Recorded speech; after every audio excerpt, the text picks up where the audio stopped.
All right. I want to welcome everybody to this week's strategic overview.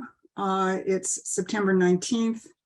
I'm Susan Kokinda, and I'm joined by Mike Stager. I have to say, I think this last week, and certainly today, was the week and the day in which you were supposed to forget what it means to be an American.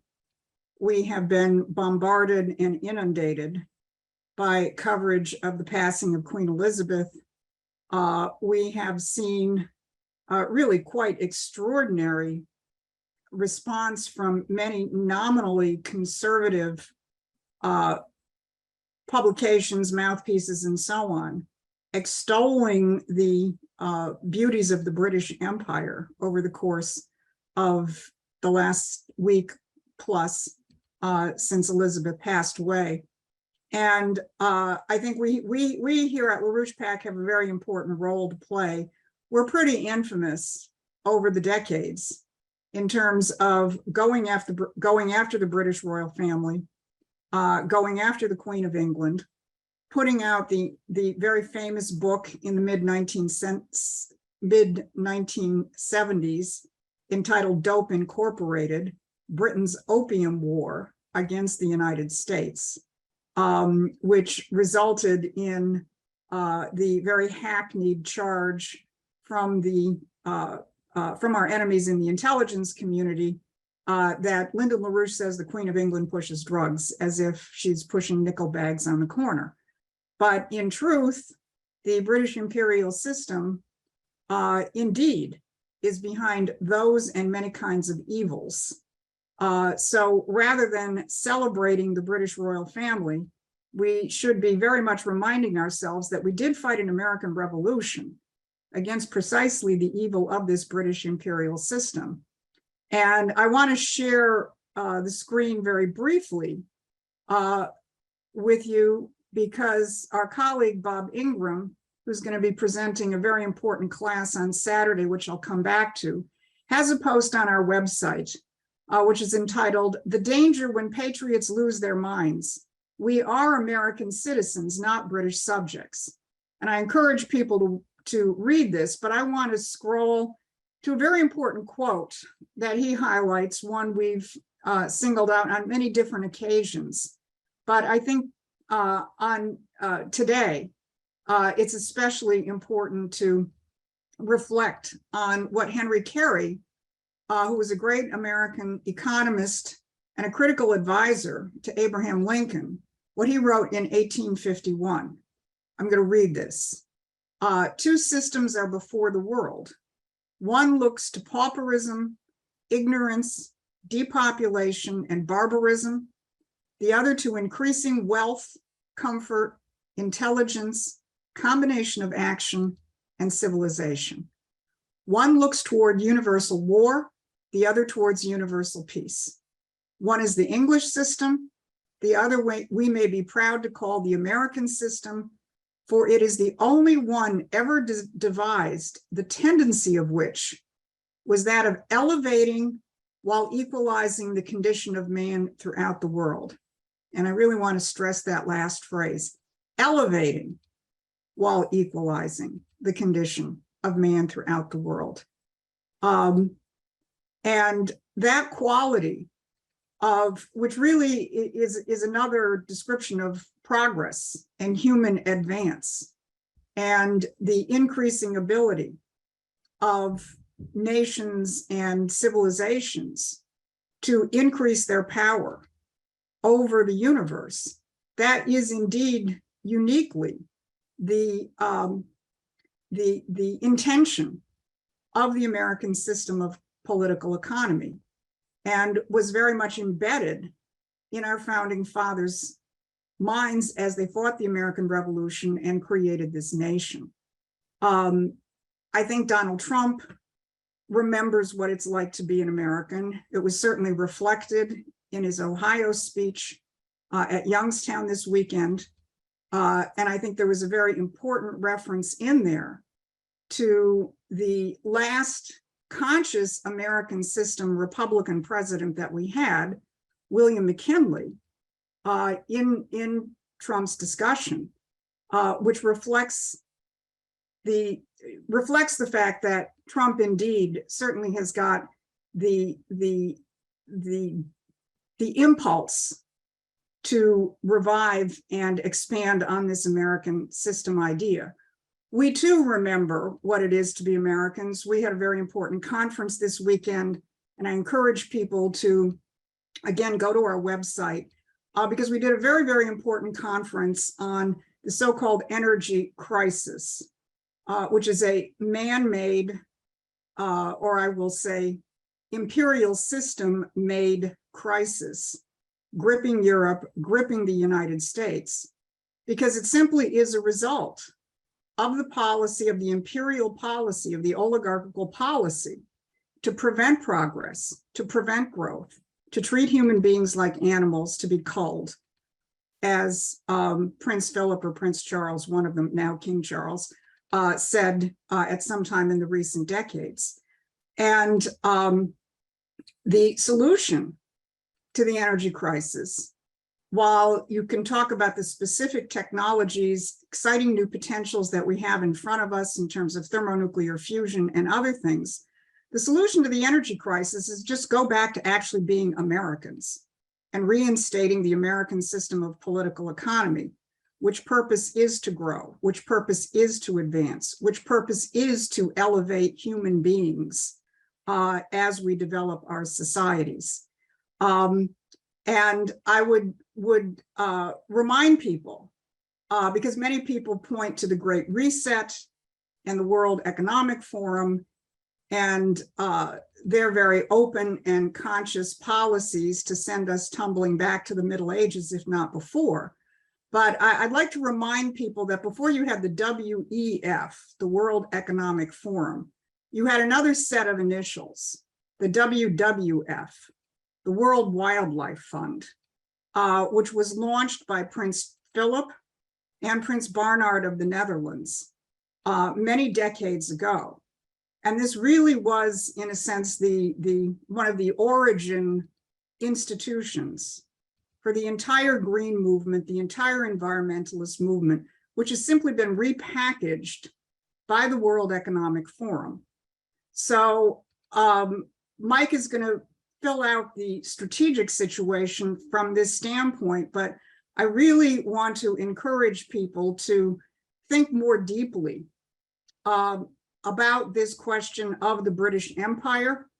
You know, it's easy to just talk about Schwab or Soros or any of the current names that we're very, very, you know, that we're battling every step of the way in terms of the political fight here in the United States.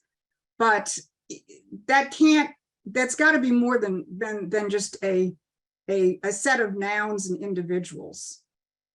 We're fighting a system, an imperial system, precisely the same system we fought over 200 years ago. And it's only that if people are engaged in the political fight here as we go into the critical midterms, as people are engaged in the fight of defending Donald Trump, defending his movement from the Gestapo-like attacks of the Justice Department and the FBI, it's only if people are thinking about this in the necessary historical terms, and again, don't forget what it actually is to be an American. So I think Mike's going to help us remember tonight. Go ahead, Mike. Great. Thanks, Susan. Hi, everyone. Good evening. It's Monday, September 19th. So there's, as Susan mentioned, there's a lot to cover. And as you saw from the reminder email tonight, God kills the Queen. It's time for a new American Revolution. There is a kind of, there's a kind of cultural brainwashing. And it's not uncommon. This has been, in some ways, you consider these things traps. So I just want to touch on a certain deeper philosophical element before I get into a strategic overview, because there are a number of elements.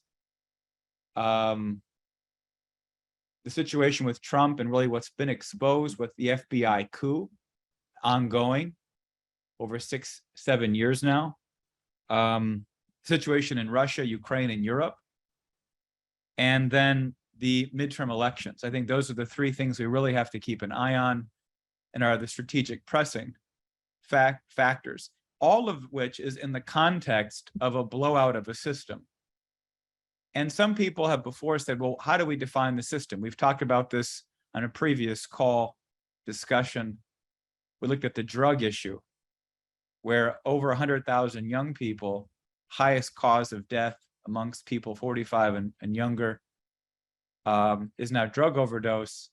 The levels of fentanyl, the fatal dosage of fentanyl, which is something like 3 milligrams or something, it's very small. People die from handling it from people that have overdosed. First responders have overdosed just because of the residue in the environment. This kind of quality, though, indicates a kind of a systemic nature, indicates an action of a system that's failed. Well, so does this worship of the British crown from conservative layers. But in some ways, it exposes a deeper philosophical and political trap of the population in general, a trap that's been deployed for really now 4 or 5 centuries. That prior to, and so I want to touch on that just briefly, because it gets at the very heart of what, when Susan read this quote from Henry Carey, and if you're paying attention and watching the political developments out there, including President Trump's speech on Saturday in Youngstown, Ohio, where he made clear references to President William McKinley. Now, William McKinley, I always remember this quote because it captured globalization so well. Cheap labor makes cheap men. McKinley was the greatest and last advocate for the American system of economy. And it was based at the height, his presidency when he was killed in 1901 was at the height of that American system of entrepreneurship, of advanced technology, of large-scale industry, large-scale infrastructure, massive deployments of educational facilities and systems, all of which came out of the Lincoln Revolution. And McKinley was a Lincoln Republican. But there's a revival of this American system, and Trump spoke to that. He actually referenced McKinley as filling the coffers of the United States Treasury from tariffs. And then Teddy Roosevelt, who happened to be a British agent and nearly entirely, spent a lot of it. But McKinley built it up off of that American system of industry and development. Now, the English system, what is this English system of universal war, pauperism, barbarism that Henry Carey so clearly states in 1851, which was the antithesis of the American system? How would we capture it? Well, its premise, which gets to then to the point of why this fawning worship of the British crown is of equal destruction to our country as the radical left, radical liberalism is as well. That they're exactly the same, two sides, you say, of the same coin. Because the nature of this liberalism, as deployed by British and Dutch and Venetian interests, was to destroy the concept of man, destroy the concept of man and human existence in the universe, in nature, as a creative and industrial and productive force.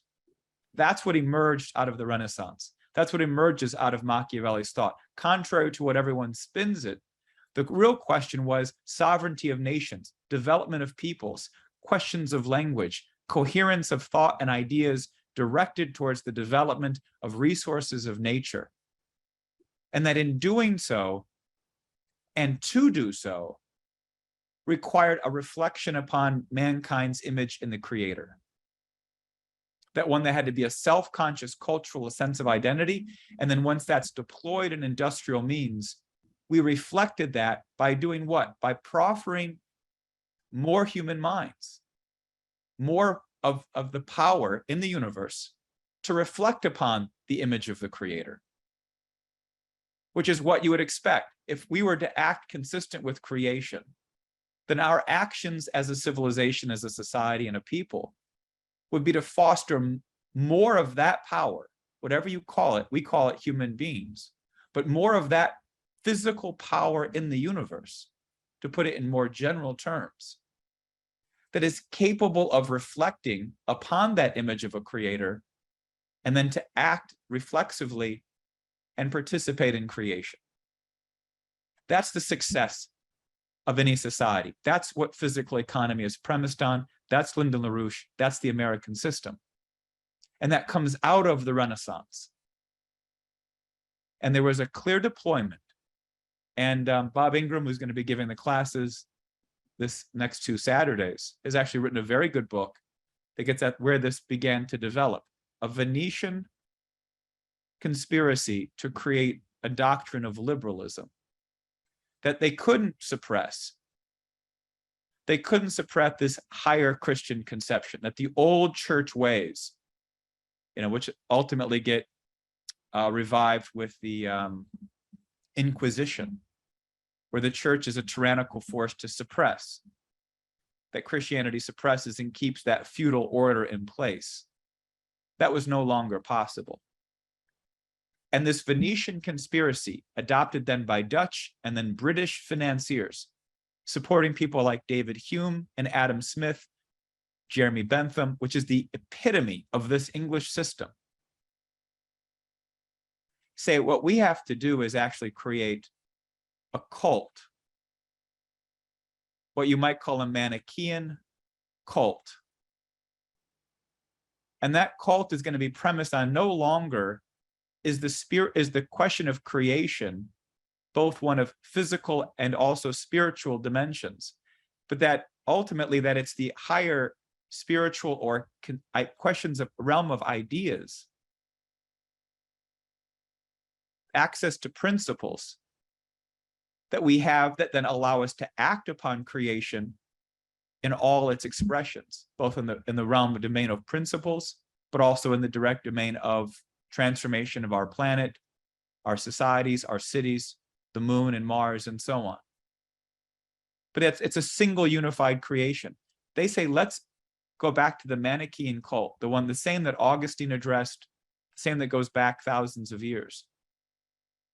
And let's make it a school of philosophical thought, a separation of, on the one side, in some ways, Descartes is the epitome of this. On the one side, you have simply the material, and the other is simply the spiritual or mental. And somehow, these two things interact. And philosophy takes up then for an ongoing, prolonged academic debate premised on this Manichaean cult conception. And today's liberals believe, in essence, on that mechanical material universe. It is the materialism, whether it's Bolshevism, today's radical left, Nazism, it is British liberalism entirely. And it is a question that all that matters is the material world. You print the money, you control the resources, you control the population. And they've set up that if you want to reject that today, you go back to the old spiritual order of that feudal religious dogma. You go back to monarchies and landed aristocrats and established leadership in society to prevent this radical, insane materialism. It's the same fight that controlled Europe from Napoleon and the French Revolution or the Congress of Vienna. It's the same thing that controlled Europe when British intelligence launched the Bolshevik Revolution in Soviet Russia and then created at the same time the Nazi-like response in much of Western Europe. And it wasn't just Germany. Almost all of Western Europe was adopting that kind of radical feudalism and kind of cult of death that Nazism represented. But all of this is premised on a British imperial system. What we're looking to recreate, and the only way mankind participates in creation, is to reject this dichotomy, this imposed conception, and to get back at the participating self-consciously in creation by fostering the development and growth of the human species and civilization generally. That is the very premise, the very bedrock of what it means to be an American. From the earliest Pilgrims in Massachusetts Bay Colonies, through the process of the Revolutionary War, Lincoln, Roosevelt, Kennedy, the space program, and what Lyndon LaRouche has represented. And it was this question where Lyndon LaRouche fought every day for the last 50, 60 years through his political career, beginning in the mid to early 1960s. This question that we cannot let die, this Renaissance conception, and allow a false debate between somehow this left of radical materialism and this right of radical feudalism. We represent something different, and it is of an intellectual, but it's not of an academic nature. It is one where we believe you demonstrate by growth and development the value and then ultimately the truthfulness of our conceptions and ideas. So that's my premise and prelude tonight. I'll try to keep my overview shorter just because, but I think that's just important because this really is the broader framework that this movement that Lyndon LaRouche, this really is the premise, and it is that at this intellectual level that we have been fighting.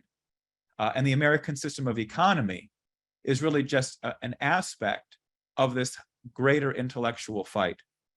Now, and if we take it to this level, if we educate some of our fellow patriots of this quality, perhaps then we can drop the fawning for the British crown as some heralding of some prior better period of dignity and respect, and recognize that it is this question that really is the responsibility of every American citizen and really every person on the planet to help reinvoke as a conscious conception.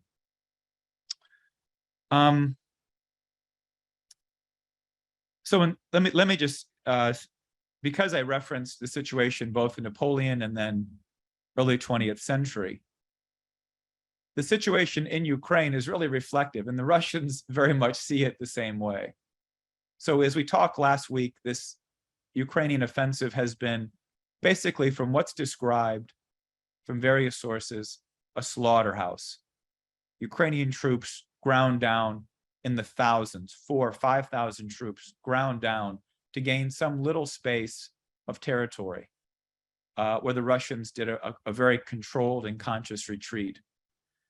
So it's expected to see some type of Russian retaliation. Putin gave a number of speeches over the weekend at a conference in Central Asia. But in very much, you can see that this is, again, radical left materialism. And the desire to somehow provoke in Russia this kind of third Rome arch-feudalistic order. Putin is well aware of that tendency. He's maintaining a different, higher conception. It's why Putin remains a strategic and critical force on the planet today. It's also been reported that both Donetsk and Lugansk republics, these two provinces in the Donbass southeastern region of Ukraine, are now asking for referendums like Crimea to join Russia. We'll see how Putin and the Russian government responds to that. Those are not synonymous. We'll see how they both respond to these questions and what strategic moves the Russians make. But as we covered in depth, and as Brian Lance covered in depth on the website last week in writing, and as we had a conference on power and electricity and the broad questions of industry over the weekend, Europe is in dire peril. And as many reports conclude, one thing is very obvious. Europe, as it is today, cannot survive without Russian energy. There just are not the replacement fuels. They've gone to Morocco and Algeria. They've gone to Turkey and Azerbaijan. They've milked the liquid natural gas supplies from elsewhere. So what types of upheaval we see in Europe? But the critical question, again, on the planet, as it was in 1775, are we going to operate off of this truly American but universal conception, this non-academic and profound conception of man? And that brings us to the American political situation. Let me just start with the FBI coup because a number of things developed, and Barbara Boyd, and maybe Susan can post this in the chat for everyone if you haven't read it yet. It's a very important overview of the ongoing FBI coup. What's been exposed by Special Counsel John Durham's investigation is that Igor Danchenko, who was working at Brookings, who was exposed as the source for the Steele dossier. In that Steele dossier, LaRouchePAC is referenced.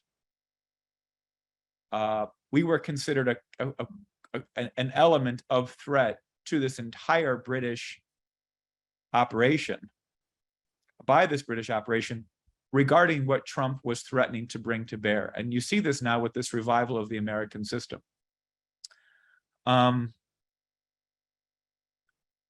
So Danchenko has now been exposed by Durham that because Danchenko basically told the FBI in January of 2017, look, all of these sources, all of these things that I told Steele were just basically made up. That they were just picked up like gossip or rumors, or you'd find some guy walking out of a bar in Ukraine and you'd call him and be like, hey, what do you think about Trump? Or what do you think Trump did in Russia? And they'd make up a story. So Danchenko is exposed that this whole Steele dossier is a fraud, January of 2017. The FBI's response was to make him a paid source, a paid informant, sealing him off from any ability to investigate what was happening, because now he was an FBI informant. You're messing around with FBI national security questions and issues. You don't have access to such people. So the Trump administration couldn't get at the bottom of it in some respect. The fact that the FBI looked to cover up the source that had faked the Steele dossier, which made all of the other spying and attempted spying or wiretapping, all the kinds of things. I mean, remember there was the attempt to try to put a wiretap on the assistant attorney general and have him walk into the White House and see if they could get Trump on tape. I mean, they were looking to bring Trump down. It's FBI coup. The FBI clearly has taken the actions to cover this up. So what's becoming more and more apparent to anyone, even the greatest possible skeptic and FBI supporter, and you even have top former assistant directors of the FBI coming out now, we are able to clean out this agency, this Praetorian Guard, or at least this police surveillance force that has been on steroids since the 9/11 Patriot Act kind of crisis emergency response by the Cheney and Bush operation, Ashcroft operation. So that's substantial for what Trump has already threatened around Schedule F and cleaning out these agencies, and the importance of having people like Jim Jordan, but other Republicans and a majority of Republicans in the House doing a thorough investigation, setting up a kind of Pecora-like commission of this entire intelligence community. Because as we know, it wasn't just the FBI, it was an operation in tandem with the CIA, with Brennan, with GCHQ, and with other elements, Office of Director of National Intelligence, people inside the White House. We all remember the Ukraine impeachment hearings. So that's important. It's also just worth mentioning that a special master has been appointed to the FBI raid. Trump has just returned to Mar-a-Lago for the first time. The DOJ is freaking out. The special master has been appointed. That was agreed upon. It's a judge from the Eastern District of New York, retired judge, but a retired federal judge from the Eastern District of New York, a trustworthy citizen, federal authority, a person qualified and vetted. There's 100 classified, so-called 100 classified documents. Out of 11,000 papers they took, 100 are classified. Many people speculate, including the former Director of National Intelligence, John Ratcliffe, that all of this has been declassified, and that it all pertains to the FBI coup and the sources and methods like Danchenko and probably others around Steele that were used. Regardless of what it is, but it seems warranted to say that because the DOJ is panicked that this judge should not have access to these so-called classified documents. And yet that's exactly what a special master is there to review. And this gets to the whole cult of classification, that most of classification is to cover up the crimes of this intelligence community and other federal agencies against, to a large extent, the American people, but to people generally, whether it be false intelligence leading us to war, to coups in other countries, or attempted coups here. So we'll see how it unfolds. The special master meets tomorrow. You should have an eye on that. And you should probably look for coverage on our website as the process clarifies. And then finally, I just want to emphasize the upcoming elections. Trump gave a very powerful speech in Youngstown on Saturday night, if you haven't watched it. He made one thing very crystal clear, which is the very political heart of any patriotic American leadership. And that is to fight and to pledge oneself to never stop fighting. General Washington was famous, and Bob Ingram may develop this, in Washington Irving's extended biography of Washington. Washington demanded that any biography include the war, that no one write a biography. So Washington Irving, named after Washington, took up that pledge. And one of the things that's striking in that is that Washington pledges that he is prepared to fight guerrilla warfare from the Appalachian Mountains if the traditional war that he has waged, or that he will wage, fails.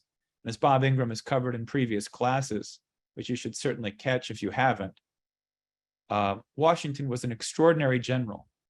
Washington was probably the greatest source of inspiration for the Russian general Kutuzov to beat Napoleon in 1812.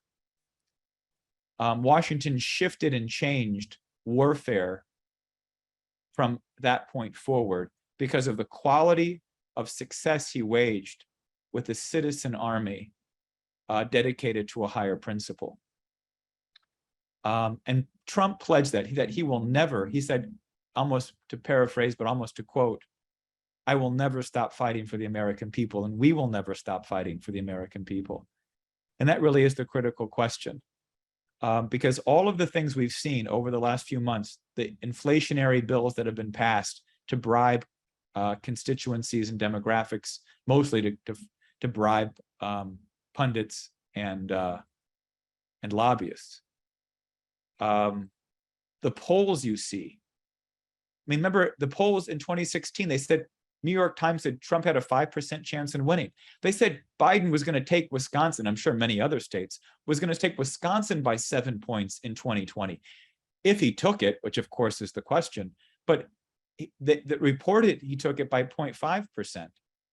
These polls that are for whether it's Warnock in Georgia against Herschel Walker, or Fetterman, or as he calls himself, Fetterwoman in Pennsylvania, or the Witch Whitmer in Michigan, Katie Hobbs in Arizona, all of these polls are way overrated.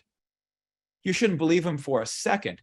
Recognizes he's dead weight on this process. And if you saw the kind of schizophrenic and enraged senile old man give an interview on 60 Minutes on Sunday, he says he's not even sure if he's running because he's just massive baggage.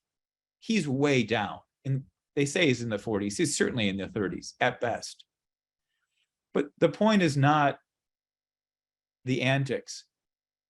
The point is also, and the point is not also in the fact that most of these candidates, whether it's Fetterwoman, Whitmer, Hobbs, Nessel, the attorney general here in Michigan, and probably a number of these candidates, Waltz in Minnesota,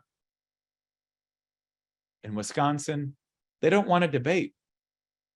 In some cases, they're not debating at all. They may be governor candidates.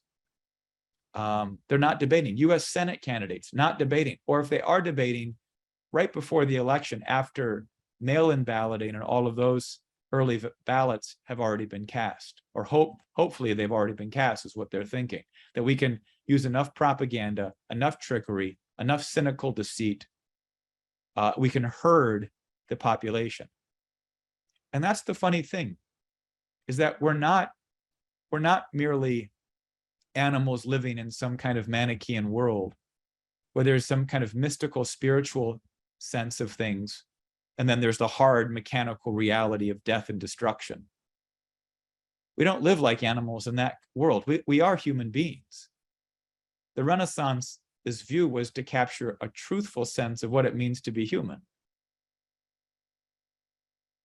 And each individual has access to reality. If you try to herd it like an animal, that will work. As Lincoln said, all the people some of the time and some of the people all of the time. But increasingly, these cynical antics, the election shenanigans, the mail-in ballots, the early voting, the fake news coverage, the censorship, the lying, the FBI intimidations and threats, people kind of realize, I don't want to live in a world like that. I don't want to live in a world where they lock down the economy for years. I don't want to live in a world where they shut down the power supply and at the same time tell me to buy a car that's dependent on the electrical supply. Where they're shutting down food supply and feeding us bacteria burgers and crickets. This isn't the world I want to live in. Transgender and making the abortion like it's the biggest and most important issue for people. No, I don't think so. So people are going to have access to something more profound. The problem is, and of course it's impossible to do any accurate polling, because how many people are going to respond to polling since January 6th, and certainly since the Mar-a-Lago raid, that made it even more difficult. But the question is, how many of these candidates are willing to take it to this more profound level? Because it's not really about any one policy issue. It's around one's commitment. And can one demonstrate one's commitment effectively? Not by logical proof, not by pandering, not by glitzy ads, but by ideas, by passion, by humor, and by a commitment to fight. Trump has done that. And he carries a lot with him. We're here to make sure that we capture the broader and deepest aspects of what this movement is. As we've said over the last couple of weeks, we can have an overwhelming victory on November 8th. Overwhelming. But it's by no means guaranteed. What's most critical, though, whether we have an overwhelming election of Republicans on statewide, in Congress, in the Senate, despite all of Mitch McConnell's efforts to support Ukraine as the #1 issue for American people,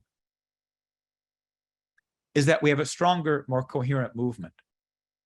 We have an intellectually sharper, strategically more coherent movement, because it is not what it is not necessarily a semblance of political leverage or power that changes the course of history. Washington and Lincoln both knew this well. It is the coherence of the movement that you have. And this is how Lyndon LaRouche shaped this movement over 50 years. He would oftentimes split it, but you increase the coherence. You increase the strength and focus of what you know is most necessary and important. You cut through the noise. And in doing so, at moments like this, where the system is breaking down, that their philosophical lies, their media propaganda, their economic disasters, their cultural insanities are so clearly exposed, if you bring real coherence and commitment to fight for real people, we can pull in the overwhelming support of the American people, 75, 80, 85%, and not just stem the tide of this insanity, but meet that inflection point and begin to reverse course and once again build our nation. And this election expresses that, because we have a movement growing. And the most important thing coming out of this election, yes, elect Republicans, but more than anything, come out with the most vibrant, brilliant, profound, mission-oriented movement to build our nation and civilization. If we do that, if we're out organizing every day for that, we can't lose. And that's what Trump also captured. And I think he very well knows.